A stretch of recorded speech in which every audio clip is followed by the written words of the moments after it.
Hey everyone, welcome.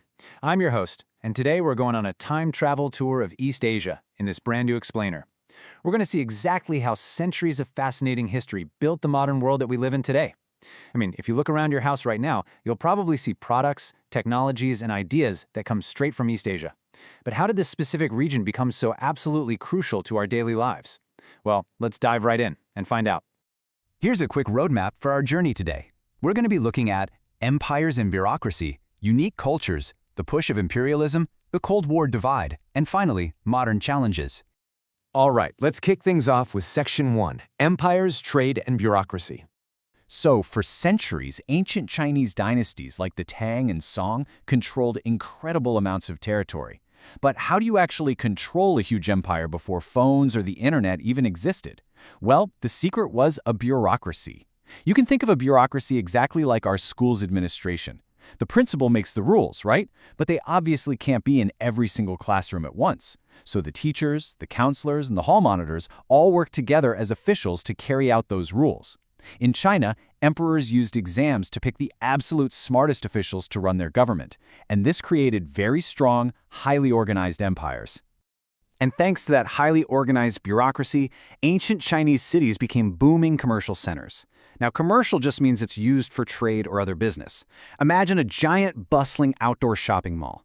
Trade routes like the famous Silk Road and a massive human-built waterway called the Grand Canal made China incredibly wealthy. They traded amazing inventions like paper, compasses, and beautiful porcelain. And those trade routes ended up expanding even further. Led by Genghis Khan, the Mongols conquered a massive empire that stretched all the way from present-day Mongolia clear across to Russia and Europe. Because one huge, powerful empire controlled all that land, travel became much safer, and that opened up even more trade routes between China and the rest of the world. A bit later on during the Ming Dynasty, Chinese rulers sent a naval commander named Zheng He to explore the oceans. And wherever he went, he collected something called tribute. You can kind of imagine tribute as a club membership fee. Smaller neighbor countries paid this fee to China, and in exchange, China gave them protection and special trading privileges. Moving right along to Section 2, Unique Cultures and Inventions. So, while China was this massive, commanding force, its neighbors, Korea and Japan, were busy building their own totally incredible, unique cultures. They borrowed some ideas from China, sure, but they made them entirely their own. For example, back in the 1200s, Koreans invented movable type printing blocks. So instead of carving a whole page of text into one giant block of wood, they carved individual letters that could be rearranged and reused. It was a real game changer. Later, in the 1400s, they also invented a super efficient, easy-to-use alphabet called Hangul, which was much simpler to learn than thousands of individual Chinese characters. Meanwhile, over in Japan, they developed their own unique traditional religion called Shinto.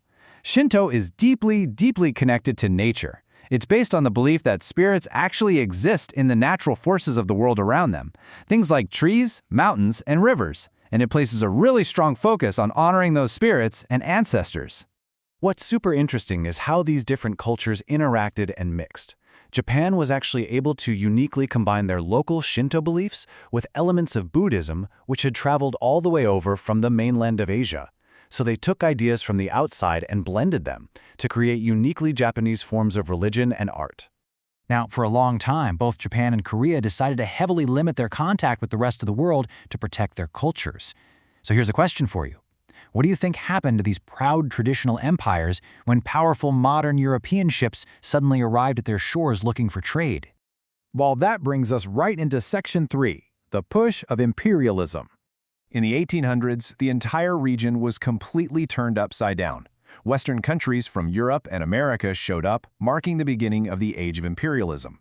Britain wanted to trade opium, which is a highly addictive drug, in China.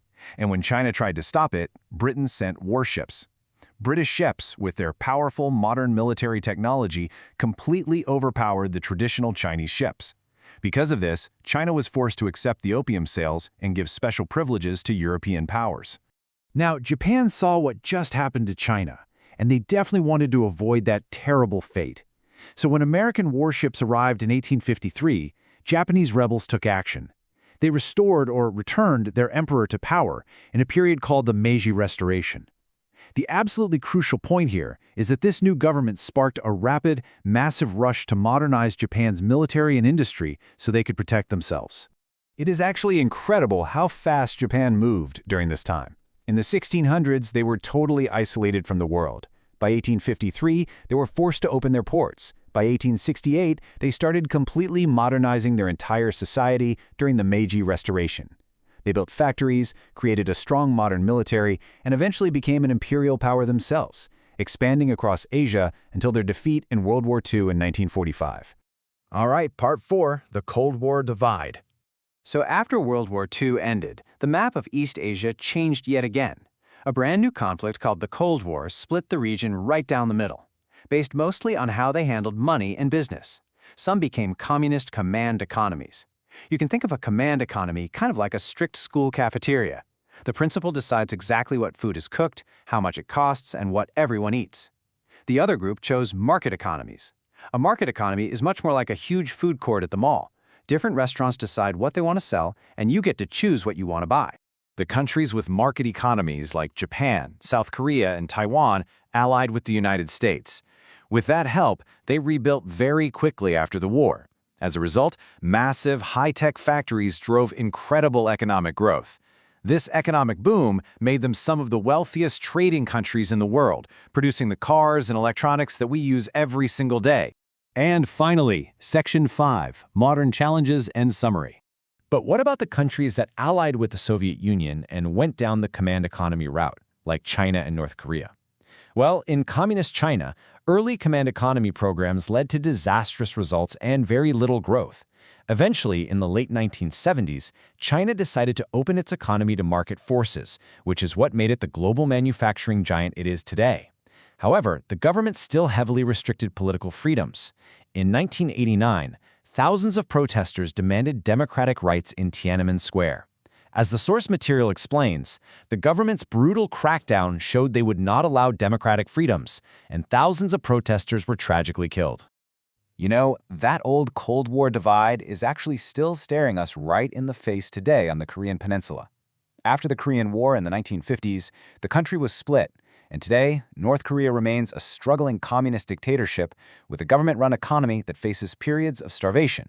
Meanwhile, South Korea blossomed into a highly prosperous, modern democracy with a booming market economy.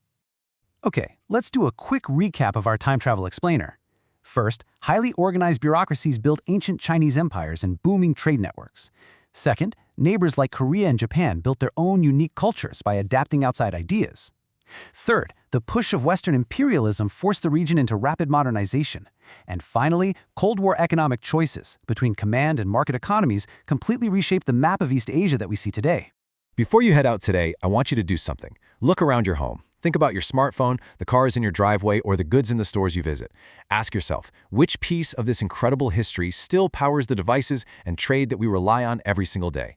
Thank you so much for joining me on this explainer, and keep exploring.